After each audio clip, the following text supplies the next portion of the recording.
चालू आर्थिक वर्षका नीति तथा कार्यक्रमहरू कार्यान्वयन गर्न रु 16 खर्ब 32 अर्ब 83 करोड विनियोजन गरेको छु।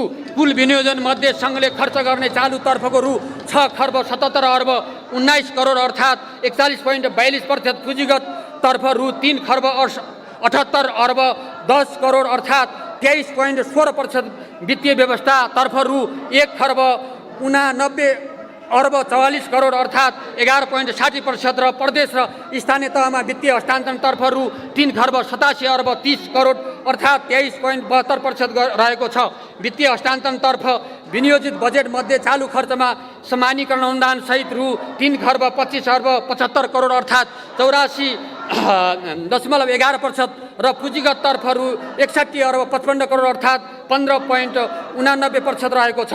चालू आर्थिक वर्षका लागि अनुमान गरिएको खर्च बेहोर्ने स्रोत मध्ये राजस्वबाट रु 10 खर्ब 50 अर्ब 82 करोड र वैदेशिक अनुदानबाट रु 59 अर्ब 92 करोड बेहोर्ने छ र चालू पुँजीगत र वित्तीय हस्तान्तरणतर्फ विनियोजित खर्चमा राजस्व र वैदेशिक अनुदानबाट बेहोर्दा रु 5 खर्ब 22 अर्ब 9 करोड न्यून हुने देखिन्छ र वित्तीय व्यवस्थातर्फको विनियोजित रकम समेत समावेश गर्दा कुल विनियोजनमा न्यून हुने रकम मध्ये वैदेशिक ऋणबाट रु 2 खर्ब 83 अर्ब 9 करोड र आन्तरिक ऋणबाट रु 2 खर्ब 39 अर्ब बेहोरिने छ।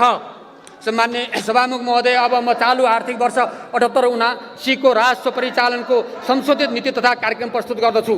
आर्थिक वर्ष 78-79 को राजस्व परिचालन सम्बन्धी नीति तथा कार्यक्रमलाई मूलभूत रूपमा यथावत राखी केही संशोधन गरेको छु। यस्तो संशोधित कर तथा राजस्व सम्बन्धी व्यवस्था आजैका मितिदेखि कार्यान्वयन गर्ने व्यवस्था मिलाएको छु। राजस्व नीति र करका दरहरू निर्धारण गर्दा कोभिड-19 का कारण सृजित सङ्कटबाट पर्न गएको प्रतिकूल अवस्थालाई करदातालाई छुट सहुलियत मार्फत राहत प्रदान गरी तीव्रतर आर्थिक पुनरुत्थान तथा विकासलाई उच्च प्राथमिकता दिएको छ।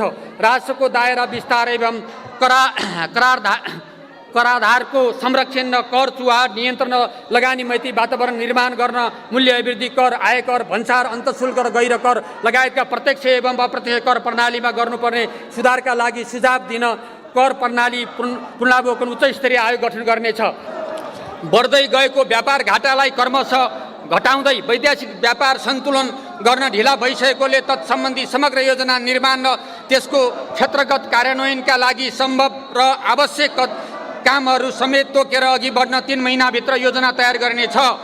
समाजमा विद्यमान विभेदहरू अन्त्य गर्न दलित, थारू, आदिवासी, जनजाति, मुस्लिम, गरिब, महिला, ज्येष्ठ नागरिक, अपाङ्गता भएका व्यक्ति, बालबालिका, लैङ्गिक अल्पसङ्ख्यक र भाषा संस्कृति आदिमा भइरहेको विभेद अन्त्य गर्न सामाजिक तथा सांस्कृतिक रूपान्तरणका लागि प्रभावकारी कार्यक्रम सञ्चालन गरिनेछ।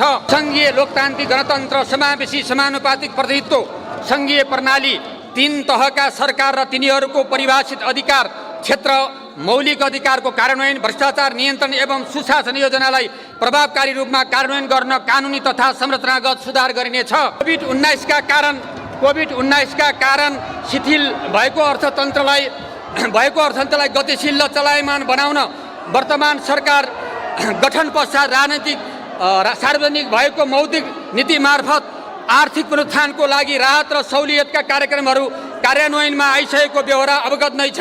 मौद्रिक नीतिमा रहेका यस्ता प्रकृतिका कार्यक्रमहरूलाई एकअर्कासँग परिपूरकको रूपमा वित्तीय नीतिको माध्यमबाट थप प्रभावकारी बनाइनेछ।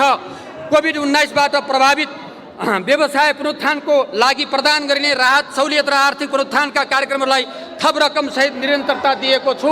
मार्ग, विद्युत प्रसारण लाइन, विमानस्थल तथा नयाँ प्रविधिमा आधारित अन्य यातायात पूर्वाधार, जलविद्युत आयोजना, ठुला जलाशय, विश्वविद्यालय, ठुला पूर्वाधार निर्माण, निजी क्षेत्र इन्जिनियरिङ खरिद निर्माण लगानी EPCF विधिबाट निर्माण गर्न सक्ने व्यवस्था मिलाइनेछ। एक्सप्रेस रोड, सुरुङ मार्ग, द्रुत मार्ग, फ्लाइओभर जस्ता पूर्वाधार निर्माण तथा सञ्चालनका लागि निजी क्षेत्रलाई प्रोत्साहन गरिने नीति लिएको छु।